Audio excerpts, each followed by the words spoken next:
তাকদীর ও কারাগারের মতো জনপ্রিয় সিরিজ নির্মাণের পর ওটিটির দর্শকের কাছে নির্মাতা হিসেবে সৈয়দ আহমেদ শাওকী তার নাম প্রতিষ্ঠিত করেছেন ঠিকঠাকভাবেই।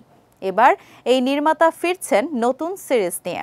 তার পরিচালনায় নতুন ওয়েব সিরিজটির নাম গুলমোহর। সিরিজটি আসছে দেশের জনপ্রিয় ওটিটি প্ল্যাটফর্ম চরকিতে। নির্মাতা হিসেবে এটি তার তৃতীয় ওয়েব সিরিজ। গুলমোহর সিরিজের মাধ্যমে প্রায় ৩ বছর পর পর্দায় ফিরছেন শাওকী। এ প্রসঙ্গে নির্মাতা বলেন, নির্মাতা হিসেবে গুলমোহর আমার এখন পর্যন্ত সবচেয়ে বড় স্কেলের কাজ।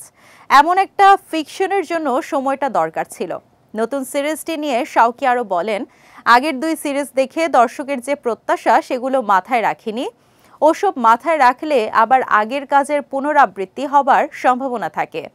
ওটিটির দর্শকরা বারবার নতুন কিছু দেখতে চায়। গুলমোহর সিরিজে নতুন বিষয় নিয়ে ডিল করেছে।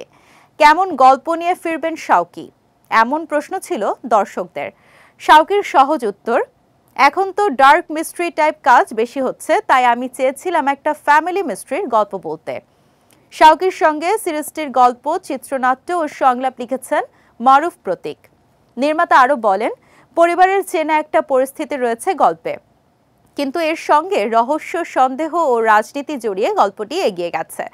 তবে গুলমোহর সিরিজে কারা অভিনয় করেছেন, কবে মুক্তি পাবে তা এখনই জানাননি নির্মাতা।